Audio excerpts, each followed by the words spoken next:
जय हिंद, नमस्कार साथियों, स्वागत है आप सभी का फिर से द्रोणाचार्य दीक्षा अकेडमिक के प्लेटफॉर्म पर। मैं आप सभी का हार्दिक स्वागत करता हूं। आज हम आपदा प्रबंधन एक्ट 2005 के जो एक्ट है उसमें जो संशोधित बिल पारित हुआ है, आपदा प्रबंधन संशोधित बिल 2024 में जो ये बिल पारित हुआ है उसके अंदर क्या क्या जो प्रावधान है, क्या क्या जो उसके बारे में है, उसके बारे में देखते हैं अपन। ठीक है, तो देखिए आपदा प्रबंधन बिल 2024 ये बिल है, बिल का नाम है। ठीक है, और ये बिल 1 अगस्त 2024 को लोकसभा में पेश किया गया है। ठीक है, इस बिल में आपदा प्रबंधन एक्ट 2005 में जो संशोधन किए गए हैं उसके बारे में जो संशोधन हुए हैं उनके बारे में इस बिल में दिया गया है। ठीक है, ये एक्ट 2005 के निम्न कुछ प्राधिकरणों की स्थापना करता है। उन प्राधिकरणों के बारे में भी देख लेते हैं। पहला है राष्ट्रीय आपदा प्रबंधन प्राधिकरण यानी NDMA, इसकी स्थापना करता है। दूसरा है राज्य आपदा प्रबंधन प्राधिकरण SDMA, इसकी स्थापना करता है। और तीसरा है इसमें जिला आपदा प्रबंधन प्राधिकरण, यह डिस्ट्रिक्ट लेवल पर है, ये राज्य स्तर पर है, ये जिला स्तर पर है और ये राष्ट्रीय स्तर पर है। ठीक है, और इन प्राधिकरणों में राष्ट्रीय और राज्य और जिला स्तर पर इन आपदा प्रबंधन की जो भी जिम्मेदारियां हैं इन तीनों प्राधिकरणों को उठानी है। ठीक है, आपदा प्रबंधन योजना की जो तैयारियां हैं उनके बारे में देख लेते हैं। एक्ट के तहत राष्ट्रीय कार्यकारी समिति यानी राष्ट्र के लेवल पर तो ये कार्यकारी समिति काम करेगी।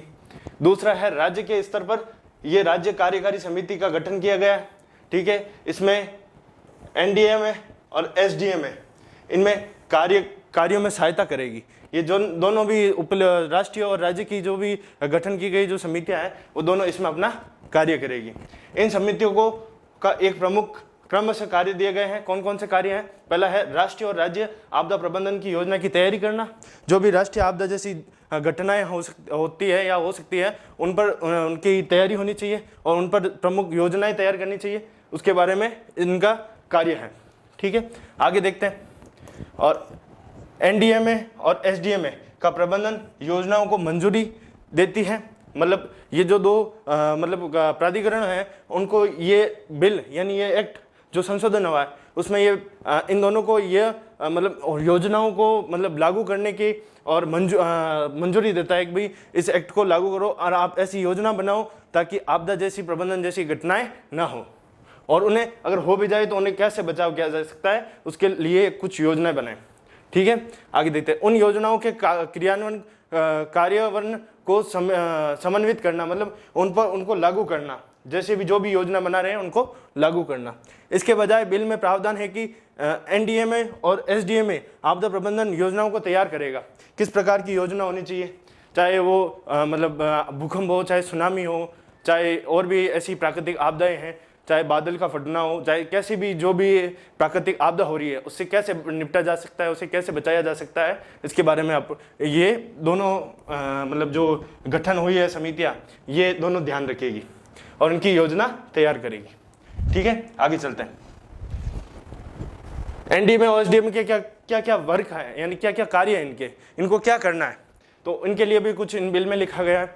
सरकारी कार्य विभागों की आपदा प्रबंधन योजनाओं की समीक्षा करना होगा। जो भी सरकारी विभाग है उनमें जो भी आपदा संबंधी जो योजनाएं तैयार किए गए उनकी समीक्षा करनी होगी, जितने भी सरकारी विभाग है। ठीक है, दूसरा है स्वयं से निचले प्राधिकरणों के लिए आपदा प्रबंधन योजना की तैयारी हेतु निर्देशों को निर्धारित करना होगा। जो भी स्वयं के जो निचले जो प्राधिकरण है उनके लिए निर्देशन तैयार करने होंगे, साथ साथ ही उनको निर्धारित भी करना होगा कि भाई ये नियम है, इस योजना में ये नियम है, उनका पालन करना है। जो भी निचले स्तर के जो भी प्राधिकरण है उनके NDMA के नीचे जो भी कार्य करने वाले जो भी लोग हैं उनके लिए। ठीक है, तीसरा इसमें है आपदा शमन के लिए धनराशि से संबंधित प्रावधानों को सुझाव देना। बिल में इन प्राधिकरणों के लिए कुछ कार्य जोड़े गए हैं जो वे अपने अपने स्तर पर पूर्ण करें और इनमें निम्नलिखित शामिल है। भाई इनमें इस बिल में बहुत सारी चीज़ें दी गई है जिसमें कि भाई जो भी धनराशि है आपदा जैसी स्थितियों में धनराशि का कैसे उनको कैसे इकट्ठा करें उस चीज़ को लेकर सुझाव देना। भाई कैसे कैसे ऐसी आपदा स्थिति में बहुत सारी ऐसी चीज़ों की आवश्यकता होती है उसका कैसे करें, तो ये है। जैसे कि उसमें कुछ और भी निम्नलिखित शामिल है तो ये देख लेते हैं। इसमें पहला है मौसम के चरम घटनाओं से उभरते हुए संकट सहित आपदा जोखिम का समय समय पर जायजा लेना चाहिए। जहाँ भी आपदा जैसी घटना हो सकती है वहाँ पर समय समय पर इन जो कमेटी जो भी ये जो समिति है इनको जायजा लेना चाहिए भाई, और कोई ऐसी स्थिति ना हो, अगर हो भी जाए तो उसको कैसे संभालने की उनका जायजा लेना चाहिए। समय समय से निचले प्राधिकरणों की तकनीकी की सहायता का प्रदान करना चाहिए, यानी टेक्नोलॉजी का यूज़ करना चाहिए समय समय पर कि भाई आपदा जैसी कोई ऐसी चीज़ आ जाए, ऐसी तकनीकी है जिससे हमें पता चल जाए कि भाई ऐसी स्थिति हो सकती है, तो उसका मतलब सहायता से हमें कोई बहुत सारी जानकारियाँ मिल जाए, उसका इनको मतलब ध्यान रखना चाहिए। तीसरा है राहत के न्यूनतम मानकों के लिए दिशा निर्देशन का सुझाव देना। जो भी राहत संबंधी जो निम्न स्तर पर जो मानकों हैं उनको दिशा निर्देशन देना, यानी सही मार्गदर्शन देना कि भाई इस पर आपको कार्य करना है। ठीक है। अब इसमें एनडीएमए के कार्य में चौथा जो कार्य है ये है राष्ट्रीय और राज्य स्तर पर आपदा के लिए डेटाबेस तैयार करना। और डेटाबेस को निम्न प्रकार से मतलब बनाया गया है कि इस प्रकार से अपन को डेटाबेस तैयार करना है भाई, जो राष्ट्रीय है और जो भी राज्य स्तर की जो अभी आपदा घटना घटती है उसका एक डेटाबेस तैयार कर ले भाई, अभी तक जो आपदा घटनाएं हैं घटी है, जो उन पर क्या क्या अभी तक कितनी मौतें हुई है, उनका एक डेटाबेस तैयार करें और ये समितियां अपने पास रखें और उन डेटा के बेस पर और उस चीज़ों को कम कैसे किया जा सकता है उस पर विचार विमर्श करें और जो भी सुझाव है उन पर तैयार करें।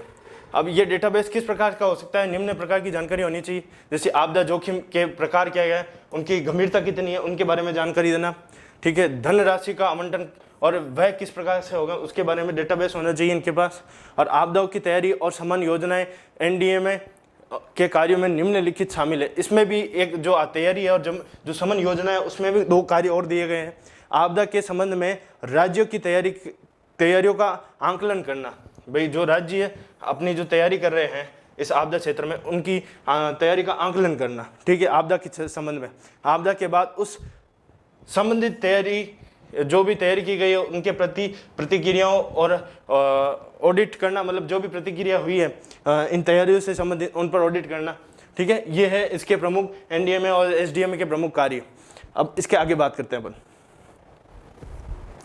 शहरी आपदा प्राधिकरण, यानी शहरी जो लोकल मतलब कह सकते हो आप, ये शहरी आपदा प्रबंधकारी का भी गठन किया गया।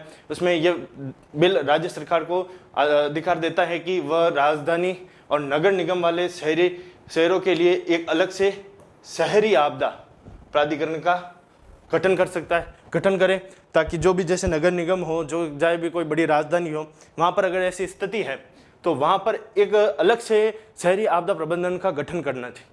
ठीक है। इसकी अध्यक्षता नगर निगम का आयुक्त द्वारा की जाएगी, जो भी इसकी अध्यक्षता होगी, जो भी इसका हेड होगा इस प्राधिकरण का, वो इसकी अध्यक्षता करेगा।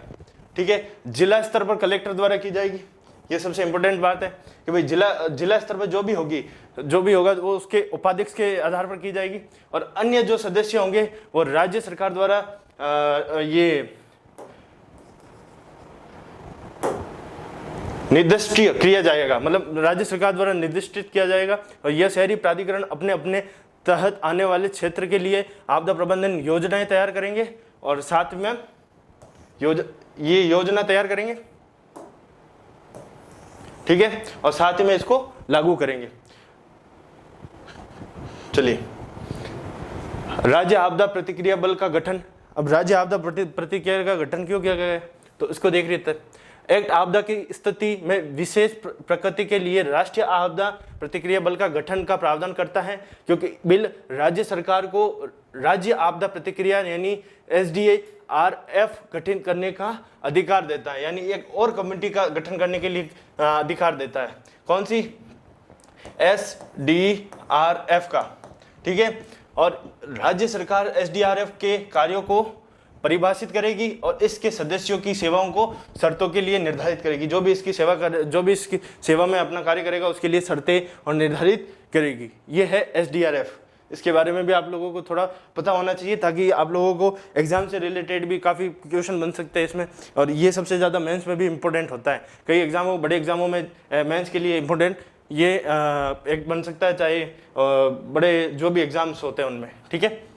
चलिए, मौजूदा समितियों का वैधानिक दर्जा।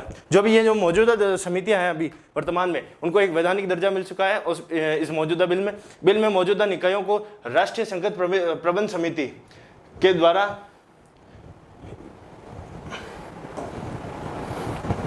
राष्ट्रीय संकट प्रबंधन समिति द्वारा और उच्च स्तरीय समिति द्वारा वैधानिक दर्जा प्रदान करता है। इन दो समितियों को एक राष्ट्रीय स्तर पर वैधानिक दर्जा मिल चुका है। ठीक है, एनसीएमसी एक नोडल निकाय के तौर पर काम करेगा और गंभीर राष्ट्रीय प्रभाव वाले मुख्य आपदाओं से निपटने का कार्य करेगा। जो भी एनसीएमसी है, जो ये क्या करेगा कि ये जो भी गंभीर स्थिति हो और राष्ट्रीय स्तर पर जो प्रभावित करने वाली मुख्य आपदा हो, उनके लिए सबसे पहले सदैव अपने आप को लिए तैयार रखेगा कि भाई ऐसी कोई बड़ी आपदा हुई हो, उसके रिलेटेड ये तैयार रहेंगे। आपदा के दौरान राज्य सरकारें HLC को वित्तीय सहायता प्रदान करेगी। मतलब जो भी राज्य सरकारें होगी अपने स्तर पर, ये HCL को वित्तीय सहायता प्रदान करेगी। क्या करेगी? वित्तीय सहायता, यानी उनको जो भी उनके जो सहायता के लिए जो भी पैसे लग रहे हैं इन HCL को, उनके लिए पैसों का आवंटन करेगी, उनको पैसे देगी तैयार रहने के लिए। भाई जो भी इनके बचाव के लिए जो भी कार्य किया जा सकता है उनके लिए पैसे देगी। ठीक है, आगे देखिए, यह राष्ट्रीय आपदा शमन कोष से वित्तीय सहायता को मंजूरी करेगा। यानी ये जो भी राष्ट्रीय जो भी कोष है अपना, वित्तीय सहायता कोष से इसको मंजूरी प्रदान भी मिलेगी कि भाई इनको पैसे दिए जाएं ताकि ये ऐसी बड़ी प्राकृतिक आपदाएं उनसे निपट सके। ठीक है, फिर आगे आ जाता है, एनसीएमसी की अध्यक्षता में कैबिनेट सचिव द्वारा की जाएगी। ये सबसे बड़ा है कि भाई कभी भी एग्जाम में पूछ सकता है कि एनसीएमसी के अध्यक्षता कौन करता है। ठीक है, तो इसमें कैबिनेट सचिव करता है। ठीक है, ये आप लोगों को पता होना चाहिए भाई, कैबिनेट सचिव इसकी अध्यक्षता करता है। ठीक है, और इसमें आपदा प्रबंधन पर जो प्रशासन है का नियंत्रण विभागों के मंत्रियों द्वारा किया जाएगा, और जिसमें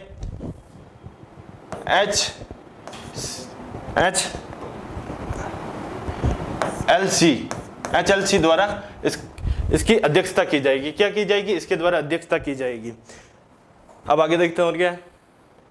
एनडीए में नियुक्तियां, जो भी एनडीए में जो भी नियुक्तियां होगी किस प्रकार की होगी उसके बारे में भी इस बिल में थोड़ा सा दिया गया है, उसके बारे में देख लेते हैं। एक्ट में प्रावधान है कि केंद्र सरकार एनडीएमए को आवश्यकता अनुसार अधिकारियों की सलाह और कर्मचारियों की उपलब्धता कराएगी। यानी मतलब अधिकारियों को भी नियुक्त किया जाएगा, सलाहकारों को भी नियुक्त किया जाएगा और कर्मचारियों के लिए उपलब्धता के लिए भी इसमें नियुक्ति की जाएगी। इसके बजाय बिल में कहा गया और एनडीएम को केंद्र सरकार की पूर्व मंजूरी के साथ अधिकारियों और कर्मचारियों की संख्या और श्रेणी में निर्दिष्ट करने का अधिकार दिया। ठीक है, ये एक और अधिकार दिया गया। एनडीए में आवश्यकता अनुसार विशेषज्ञों और सलाहकारियों की नियुक्ति भी करेगा। मतलब इन लोगों की नियुक्ति करेगा। एक तो एनडीएमए में आवश्यकता अनुसार विशेषज्ञों की और एक सलाहकारों की नियुक्ति, इन दो की तो नियुक्ति 100% करेगा ही।